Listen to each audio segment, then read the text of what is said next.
પાયાની આપણે વાત કરી, બાજોટના 4 પાયા. પહેલો પાયો એ વિશ્વાસનો પાયો પ્રહલાદ રાજાએ માંડ્યો. શ્રીબાઈ કુંભારજીના ગુરુ છે, આખી વાત કરી. ભગવાન નરસિંહ રૂપે આવ્યો અને પ્રહલાદને બચાવ્યો. ત્યાર પછીનો પાયો આવ્યો બાજોટનો બીજો પાયો, બીજો યુગ, વચનનો પાયો. અને આ પાયો હરિચંદ્ર રાજાના રાજમાં આવ્યો. અવસત ન બેલી એ હાલો ધણીના, આ ગદગોવાળી છે. આ બેઠા બેઠા ધણીના વાયક કરવાના. આપણને એમ જ લાગવું જોઈએ કે આપણે ક્યાંક અલગ ધણી મહારાજના પાઠમાં વાયકમાં ગયા છે. મનથી વાયકને સ્વીકારી લો કે આજ મારો અલગ ધણી મહારાજ મને વાયક આપાયો છે ને આપણે બધા વાયકે જઈ રહ્યા છે. કેવો આનંદ આવે કે આ મહાપુરુષો વાયક ઝીલાય છે. કેટલો આનંદ આવ્યો સાહેબ. યા ધર્મ ના ધોરી હાલો ધણી ના વાઈ કે જાય, એ આવા સતના બેલી આપણે હાલો ધણી ને વાઈ કે જાય, એવા 68 તીર્થ મારા સદગુરુ ચરણે થાય.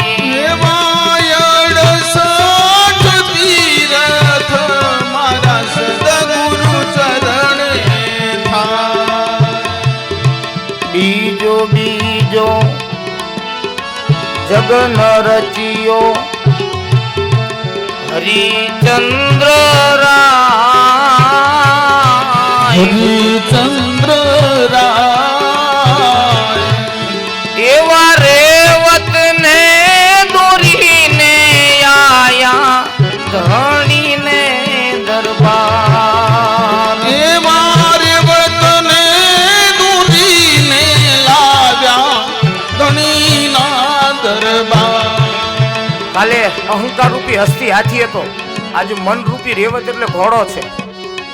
રેવત એટલે ઘોડો, મન રૂપી ઘોડો. ઘોડા જેવું મન ગમે હાલે, ગમે કોઈ ભાગે, પવન વેગું જાય. એને કાબુમાં કરવા માટે આ ગુરુ મહારાજોની જરૂર છે. રૂપ કેરા કલશ થાપા રૂપા ના રે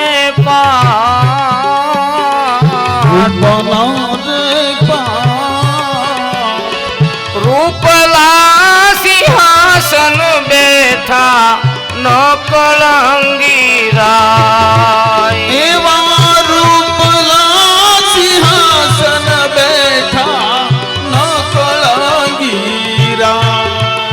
તેદી કોણ રાયમાં પંડિત હતા ને કોણ હતા કોટવા, તારે કોટવા. કોણ લાવે ગુરુની સેવા કોણ લાવે થા, એવા કોણ લાવે ગુરુની સેવા કોણ લાવે થા. પહેલા યુગની અંદર જેમ આદિનાથ પંડિત હતા અને ગણપતિ કોટવાળ હતા, એમ દરેક યુગમાં એક પંડિત ને એક કોટવાળની જરૂર પડે. આ પાઠ પૂજાના મહિમા. પહેલા યુગની અંદર પ્રહલાદ રાજાના ગુરુ શ્રીબાઈ કુંભાર હતા અને બીજા યુગમાં હરિચંદ્રના રાજાના ગુરુ વિલોચન ધારા જે હુપડા બનાવવાનું કામ કરતા. તમે જોવો આ મહાપુરુષો રાજવી પુરુષ અને ગુરુની વાત કરું, ગુરુ એવું કઈ છે જ નહીં કે આને જ ગુરુ કરો. આ કક્ષા તમને હું એ બતાવું છું. ગુરુ શિષ્યની પરંપરા, બસ તમારો ભરોસો પોગે. તમને કોઈ એવો બોધ આપી દે, કોઈ રામના મંત્ર આપી દે, તમારા જીવનમાં કંઈક બદલાવ લાવી દે ને, એ ગુરુની વાત કરું છું. તમને હરિ ઓળખાવે એની વાત કરું છું. એ હરિચંદ્ર રાજા સાહેબ જેને આ મહાધર્મનો પાઠ માંડ્યો.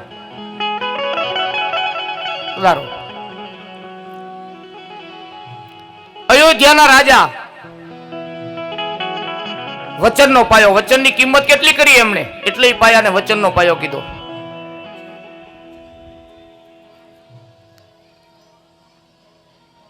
સપનાની અંદર સાહેબ જેને વિશ્વામિત્રને રાજ આપ્યા, સપનાની કોને ખબર પડે સપનામાં આપણે શું આપ્યું હોય,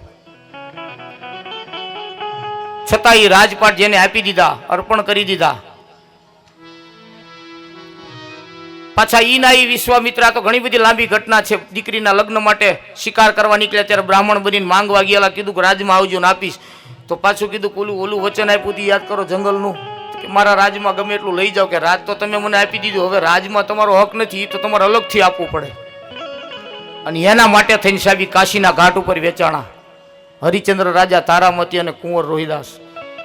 તમે કલ્પના તો કરો સાહેબ, અયોધ્યાનો રાજવી કાશીના ઘાટ ઉપર ચડીને એમ કહેતો ખરીદો ખરીદો દુનિયાના લોકો, મારે મારું જીવન વેચવું છે. તમે કલ્પના તો કરો કેવી ઘટના છે. આજ કળિયુગ છે ને, હું તો એમ કહું છું આ હળાહળ કળિયુગમાં ભગવાનની કૃપા કેટલી છે. આજે કોઈ માણસને દુઃખ આવે ને, પરિવારમાં કોઈને તકલીફ આવે, આડોશી પાડોશીમાં, ભાઈને, કાકા દાદાના કુટુંબમાં કોઈને મુશ્કેલી આવે ને, તો આજ કોઈનો કોઈ માણસ તમારી બાજુમાં એનું ભોરે જાય ને એમ કે મુંજાતો ને હું બેઠો, આ તમે બજારા વેચાવા જાઓ, તમને વેચાવા ન દે. તેથી અયોધ્યાનો રાજા સાહેબ કાશીના ઘાટ ઉપર વેચાણો છે. શું આમાં કોઈ એવો માણસ નહીં હોય એની મદદ કરે એવો? પણ વચનનો બહુ મોટો મહિમા છે. ભક્તિના માર્ગમાં વચન મોટું અંગ છે. વચન આવ્યો એટલે આની ધારામાં જેટલા પુરુષો થયા ને જેટલા ભક્તો થયા ને વચનની વાતો કરી. વચનની વાત આવી ને એટલે વચન કેટલી મોટી તાકાત છે ને એનો પ્રસંગ તમને કહું જાડેજાનો.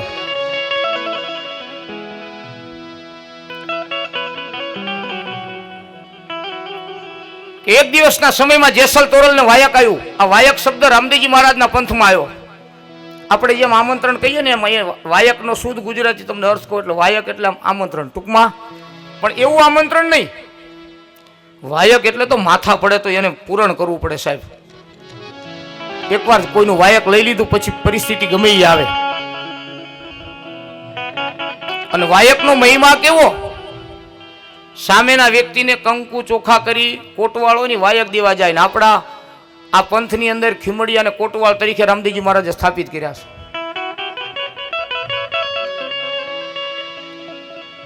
એ વાયક આપે, એ વાયક ઝીલી લેવાનું. ઝીલા પછી તિથિ ટાઈમ એને પોતાના અંતરથી ખબર પડે કે આ તારીખે આ જગ્યાએ પાઠ છે બાપાનો, અહીંયા જવાનું છે. એ ટૂંકમાં વાત કરું, જેસલ તોરલ ને વાયક આવ્યું. ઢેલડી આપણે મોરબી કહીએ એમ વાયકે આવવાનું. અને વાયક તો એમને ઘણા કર્યા, પણ એ અવસ્થાની વાત કરું. જેસલની એવી અવસ્થા આવી કે અમને ખબર પડી કે હવે મારો જવાનો સમય આવ્યો છે. સાહેબ સદગુરુ મહારાજની કૃપા. ગુરુ મહારાજનો હું એક ઉલ્લેખ રોજ કરું, કારણ કે રામદેવજી મહારાજે પરંપરાને ઉજળી કરી. ગુરુની તાકાત કેવી, વચ્ચે એ પણ વાત કરી દઉં. ઈ જ જાડેજો, કચ્છની ધરતીની અંદર સાહેબ જેનું નામ ન લેવાય, ખુખાર બારવટીયો. અને એવો માણસ સાહેબ એક સદગુરુ મહારાજ શું કરી શકે. ભરોસાની કેવી મોટી વાત છે. ભરોસો કોને કહેવાય એ આ પ્રસંગમાં તમને યાદ કરાવું કે જેદી તોળી ઘોડી તોરલ અને તોળી નારને લેવા માટે સાસટિયાના ઘરે જેદી જાડેજાજી ઉતર્યા ને, આપણે જાણીએ છીએ ભજન હાલતા હોય પછી હંતાઈ જાય ને ઘોડી મેઘ કાઢી નાખે ને હાથમાં વાગી જાય ને એ કાઢે ને પ્રસાદી વધે ને આપે અને પછી માંગે પછી સાસટીઓજી એમને આપી દે. તોળી ઘોડી તલવાર ને નાર તરણી તોરલ દે બધા લઈને હાલતા થઈ જાય અને સમુદ્રના કાંઠે આવે, દરિયાના કાંઠે આવે. હવે હામા કાંઠે તો જવાનું ને. હવે આપણને એમ લાગે તોરાલ દે છે એ તો નાર છે અને આ તો બારવટીઓ. એની વાતો કેવી હોય, તલવારીના ઝાટકે દેવાની. પણ એ તો સાહેબ જેને આમ ભય વિના પ્રીતિ નહીં, જ્યાં સુધી ભય ન લાગે ને ત્યાં સુધી ભક્તિ ન લાગે, પ્રીતિ ન થાય. તોરલ ને ખબર પડી કે જાડેજાને હવે મન ડગ્યા. વાતો એને બહુ કરી પણ કીધું જાડેજા હવે હામા કાંઠે જાવું છે. તમે માર્યા બહુ બધાને, માર્યા ને કે હા કોઈને તાર્યા ખરા કે ના. હવે આમાંથી તારવાની વાત છે, સામે નીકળી જવું છે કે આમાં કેમ જવું. આપણે કેવી કે નાવડીમાં બેઠા, નાવડી ખંભા ઉપરથી તોરલે કાંબળો ઉતાર્યો સાહેબ અને આમ સમુદ્રની અંદર દરિયાની અંદર આમ કાંબળો પાથર્યો, ચારેય શેડા હરખા કરી અને તોરલે જાડેજાને કીધું જાડેજા બેહી જાવ, એક ખૂણા ઉપર જઈને ઉભા રહી જાવ, હામા કાંઠે જવાનું છે. જાડેજો કે આની ઉપર થોડું બેહાય, આ તો ઉપર બેહો એટલે આ તો કાંબળો, આ તો કપડું, આ તો પાણીમાં ડૂબી જાય. કે જાડેજા ભરોસો કરો બેહો, પણ એમ ભરોસો થાય ન લાગ્યો. એટલે તોળા દે ઓલી તોળી તલવાર હતી ને એક ખૂણા પર તલવાર મૂકી ઈ કે જાડેજા તલવાર મૂકી તો કામળો નથી ડૂબતો, હવે તો બેહી જાવ. જાડેજા કે આ તો તલવારનો વજન કદાચ થોડોક ઓછો હોય નોય ડૂબે, બાકી હું ન બેહું. ફરી પાછો ભરોસો કરવા ઓલી તોળી ઘોડી હતી ને, એક ખૂણા પર ઘોડીને ઊભી રાખી, એક ખૂણા પર તલવાર. કે જાડેજા હવે ભરોસો કરો, ભરોસો કરવાની વાત કરું, ભરોસો કરો ને પછી કેમ થાય એની વાત કરું, કે હવે ભરોસો કરો. જાડેજા કે હજી ન કરું, કારણ કે તોરલમાં ઉભા થાય કે હું અહીંયા ગયો તો ડૂબી જાવ તો. કે જાડેજા નહીં થાય ના.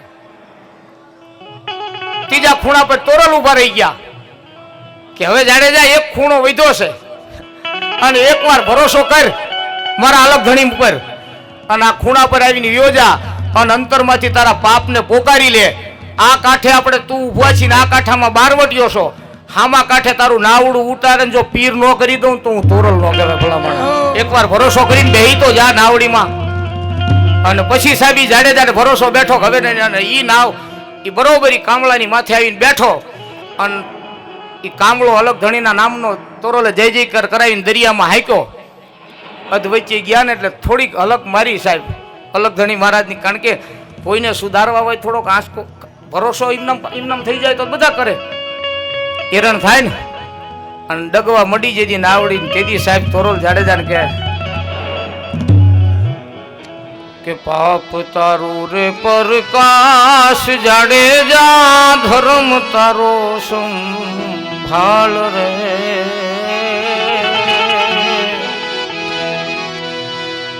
તારી નાવડીને ડૂબવા નહીં દઉં, આ તારી બેડલીને ડૂબવા નહીં દઉં જાડેજા રે.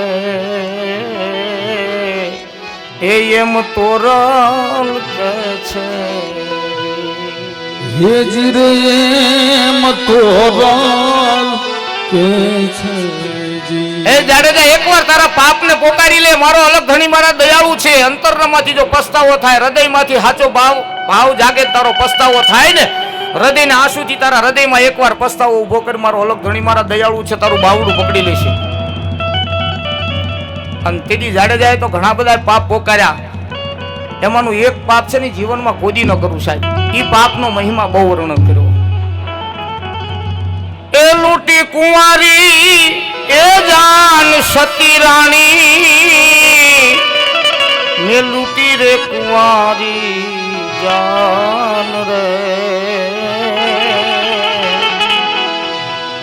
ઓર લૂટી કુંવારી જાન સતી રાણી, એ લૂટી કુંવારી જાન રે. મેં તો 10-20 મોડ બંધાને મારિયા, થોડા દે રે. એ આવું જેસલ કે છે એવું પાપ તારું પ્રકાશ જાડેજા, એ ધર્મ તારો સંભાળ રે. એ તારી બેડલીને બુડવા નહીં દે, એ તારી નાવડીને બુડવા નહીં દે જાડેજા રે. આવું તોરણ કે છે. અને ઈથી આગળ તોરલે જાડેજાને જેમ જેમ વાત કરીને એમ જાડેજાએ પાપના મીંડા પોકાર કરવા. અને એમાંનું એક પાપ બેન ભાણેજીને દુભાવ્યા. સાહેબ જીવનની અંદર મોટામાં મોટું પાપ ભાઈ કોઈ દિવસ એની બેનને ન દુભાવે ને. એ રામદેવજી મહારાજની કથામાં સંકલ્પ બીજો ભગવાને કીધું છે બેન અને ભાઈનો પ્રેમ પરમાત્મા એવો બનાવ્યો છે. એટલે સગુણા બેન અજમલ રાજાના દીકરી નથી એવું શાસ્ત્રો કહે છે, એમના ભાઈના દીકરી હતા. પણ રામદેવજી મહારાજે બેનને કેટલું અમર તત્વ આપ્યું કે એના ચરણમાં વાસ આપ્યો. તમે કલ્પના કરજો, કોઈક દી એના ઇતિહાસને ઊંડાણમાં વાંચ્યું ત્યારે સાંભળશું. એટલે જીવનની અંદર બીજું બધું સાહેબ કરજો, પણ તમારાથી બની શકે ને તો તમારી કળોય કળોય કરતા બેન, કોદી તમારાથી તમારા માવતર, તમારો ગુરુ, તમારી બેન, આ ત્રણ પાત્રો સંસારમાં એવા છે, કોદી એના હૃદયને દુભાવો નહીં ને. પરમાત્મા કે તમારે કાંઈ કરવાની જરૂર નથી આ દુનિયાની અંદર. અને છેલ્લે જાડેજા તોરલને કહે છે કે હવે હું પાપ કેટલા પોકારું, કાંઈ ગણીને બાકીને એટલા કર્યા. ને પછી જાડેજો કે આ જેટલા માથાના એ વાળ સતી રાણી જેટલા માથાના આવા વાળ રે હવે જેટલા મથે જાવાળ સતી રાણી એ જેટલા મથે જાવાળ રે એવા એટલા કરમ તો મેં કર્યા એ સતી એટલા કરમ તો મેં કર્યા ભૂલા દે રે જી આવું જે સન કે છે જી જાડેજાએ પાપને પોકાર્યું, તોરલે હામા કાંઠે ઉતારી દીધો એટલી વાત નહીં. હું તમને વાત કરું એના વચનની. અને પછી સાહેબ એને લેર લાગીને તોરલને કીધું કે હવે મને કંઠી પહેરાવો, હવે મને તમે ગુરુ થાવ, મને તમારો શિષ્ય બનાવો. તોરલ કે જાડેજા એમ ન હોય, હજી તો આ તો શરૂઆત છે, હજી તો આમાં ડગ માંડ, આમાં તો હજી ઘણી બધી વિટપણા છે. છેલ્લે વાત કરું, ઘણી બધા એના ઇતિહાસ ઊંચા છે, પણ તોરલને એમ થયું કે હવે જાડેજા પરિપક્વ છે ને હવે કંઠી પહેરાવાને લાયક આમ લાગે એવું લાગ્યું ને તારે તોરલે કીધું કે જાડેજા એક કામ તમારે કરવાનું. શું? કે આ કપડા રહ્યા ને મારા, આનું બાચકું બાંધો ને માથા પર મૂકી અને હોરા નીકળી જાવ, સમુદ્રમાં જઈને કપડા ધોઈને પાછા વી આવો, પછી કંઠી પહેરાવો. સાહેબ કચ્છની ધરતીનો કાળુડો નાગ જેસલ જાડેજો બારવટીયો, જેની તલવાર વાગે, જેના હાહાકાર વાગે, જેના ખુખાર નામ, એવો સાહેબ બારવટીયો માણા એક સ્ત્રીના કપડા માથા પર બાચકું બાંધીને ધોવા માટે નીકળ્યો છે. તમે કલ્પના કરો ગુરુ મહારાજની કૃપા કેટલી બધી. આને સદગુરુ કહેવાય સાહેબ. જેને ગુરુ મહારાજ મળે ને મોટા ભૂપપતિને પણ સાહેબ છાન ઠેકાણે લાવી દે. એટલે ગુરુ મહિમાને રામદેવજી મહારાજે વર્ણવ્યો છે. જાડેજા ટૂંકમાં આમ બાચકું લઈ માથા પર મૂકીને કપડા ધોવા માટે નીકળ્યો. કચ્છની પ્રજા, અંજારની પ્રજા જાડેજાની સામું જોઈને કે કાજો ઈ જાડેજા, કચ્છની ધરતીનો બારવટીયો આપણે કહીને જેનાથી દુનિયા ડરી, જાડેજા જો ઓલે તોરલના લુગડા ધોવા માટે જાય. જો આ જાડેજા જાય. સાહેબ જેને કોઈ દી કોઈનું સાંભળ્યું ન હોય એને કેટલા વેણ સાંભળ્યા, પણ તો એના હૃદયમાંથી કાળ ભક્તિ લાગી. પણ પૂર્ણ ભક્તિનો ભરોસો ક્યારે પડે? એની એક સત્ય ઉલ્લેખની વાત છે કે જાડેજા બજારમાં નીકળ્યો બાચકું લઈને, અટારીએ એટલે માળની ઉપર અટારીએ કોઈ ભાઈ ઉભો હાસી કરતો, દાંત કાઢતો જાડેજાના. એ જાડેજા ઉપર માથામાં બાચકું હતું, નામ કરીને આમ નજર કરીને તો ઓલો માણા અટારીમાંથી હેઠે પડીને મરી ગયો. સાહેબ કેટલો એના કપાળમાં કાળ હશે, તમે કલ્પના તો કરો. ઓલો માણા એથી પડીને મરી ગયો. આ કાળને જાડેજાએ માર્યો સાહેબ. અને પછી જાડેજા વિયો આવ્યો પાછો આવીને બાચકું તોરલના પગમાં મૂકી દીધું. મારાથી આ નહીં થાય. કે જાડેજા શું બોલો? કે હવે હું લુગડા ધોવા નહીં જાઉં, બીજું કયો. તોરલ કે પણ તમે લુગડા ધોઈને આવ્યા અને ખોટું બોલો છો. જાડેજા કે પણ હું સરોવરે પહોંચ્યો જ નથી, આ લુગડા એમના પાછા લાવ્યો, સત્ય બોલું જોઈ લો. એ કે જાડેજા બાચકું ખોલો. અને આમ કરીને જાડેજાએ ગાંઠીથી બાચકું ખોલ્યું ને, જે મેલા કપડા ધોવાઈ ગયા હતા એ બધા ઉજળા હતા ને ધોવેલા હતા. જાડેજાને પણ વિચાર આવ્યો કે આ શું? તોરલ કે આ તકે પણ હું ધોવા માટે સરોવર નથી ગયો, આ થયું શું?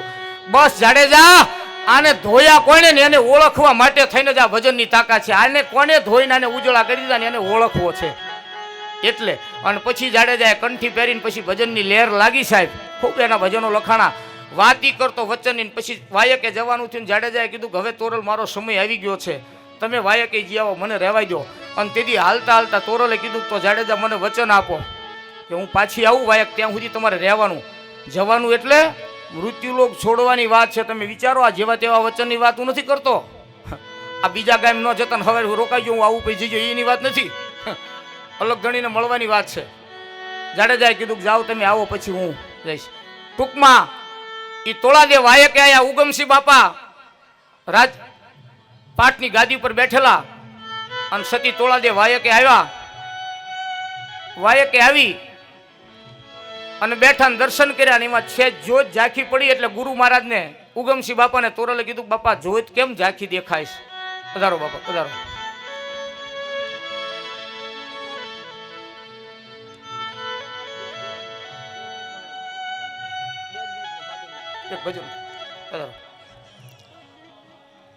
કે આ જોત ઝાંખી કેમ પડી?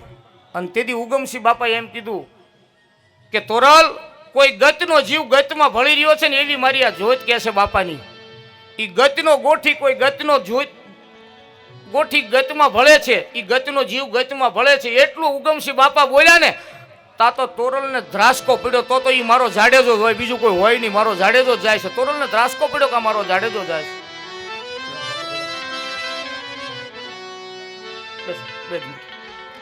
અને પછી તોરલે અહીંયાથી સાહેબ દીપકિયા વીરા વેલડિયું શણગાર અમારે જાવું અંજાર શહેરમાં મારે જાડેજા આ બધાનો ઘણા લખાણા. એ તોરલ આવીને એટલે જાડેજાએ આ દેહ પ્રાણ છોડી દીધેલા અને સમાધિની અવસ્થામાં બેઠેલા. અને તોરલે જોયું કે જાડેજા હાલી નીકળ્યા છે, જાડેજાનો પ્રાણ છૂટી ગયો છે. અને એ વાયકેથી માલદે રૂપાદે આવેલા હારે બધા અહીંયા આવ્યા ગત ગવાળી. તોરલે હાથમાં એક તારો લીધો સાહેબ રામસાગર લઈ અને જાડેજાને તોરલ કહેવા લાગ્યા વચનની કિંમત શું હોય. આવા વચન રે હંભારી જાડેજા જાગજો રે. આવા વચન ને સંભાળી એ જાડેજા તમે જાગજો રે. અને વચન ચૂક્યા એ 84 જાય. તમે વચનને સંભાળી જાડેજા જાગજો રે. ઓને વચન ચૂક્યા 84 માં જાડેજા એવા વચનને સંભાળી તમે વેલા જાગજો. તોરલે આરાધ કર્યા જેદી બોલ્યા હતા મેવાડમાં એદીના વચનને સંભાળો. માલદે રૂપાજન બધા આવી ગયા કે આ બધાને એમ થશે કે જાડેજા વચનને હારી ગયો, વચનની કેટલી કિંમત. અને પછી ભજનની છેલ્લી અવસ્થા આળસ મરડી જાડેજા જાગ્યા. એ આરાધ કર્યો ને એટલે આ જાડેજાએ સાહેબ મોતને પાછા લાવ્યા, એ પ્રાણને પાછા લાવી દે વચનની કિંમત. અને જાડેજા જાગ્યા પછી કેસરિયા વાઘાન મીંડોળ બાંધાન એ ઘડિયા લગ્ન લેવાના. પછી નવી હમાયતું ગળાણી અને જાડેજા હમાયતુમાં બેઠા. જાડેજાએ સમાધિ લીધી ને પછી વળાવીને બધા પાછા વળ્યા. તોરલ ન વળ્યા, એનો પગ પાછો ન પડ્યો. તોરલે એના પ્રાણ છોડી દીધા અને બેયની સમાધિ અહીંયા દેવાણી. આજે અંજારમાં બેયની સમાધિ પાયે પાયે છે. તમે કોઈક દીક જાજો. અમે આ કથાનું વાયક સાહેબ આ એક ભગવાનની કેવી કૃપા હતી કે બાપ આ વાયકના ધણી કહેવાય. અમે આ કથાનું વાયક રણુજા દેવા માટે ગયા ને રામદેવજી બાપાને, અહીંયાથી અમે કચ્છમાં લાકડું દેવા માટે ગયા લેવા માટે. અને કુદરતી યોગ મળ્યો ને તો આ કથાનું વાયક હું જેસલ જાડેજાને તોરલ દઈને આવ્યો સાહેબ. આજ આ ગત ગંગામાં મારો જાડેજા તોરલ પણ હાજર છે સાહેબ. અહીંયા માલદે રૂપાદે આ ઈ ગોવાળી છે એટલે આનો આનંદ છે સાહેબ. એટલે એવા વચનની કિંમતનો પાઠ છે સાહેબ. હરિચંદ્ર રાજાનો આપણે યાદી કરીએ પણ સાધુ સંતોને મહેમાનો આવ્યા છે, એમની પાસે થોડો સમય ઓછો છે અને સરસ મજાનો પોતાનો સમય લઈને આપણી પાસે આવ્યા છે. એટલે સાહેબશ્રીને વિનંતી કરી, આયોજક મિત્રોને વિનંતી કરી થોડુંક એમની આગતા શબ્દ આપણે 10 મિનિટ લઈ લઈએ. પછી પાછા આપણે હરિચંદ્ર રાજાના પાઠમાં પાછા પ્રવેશ કરીએ.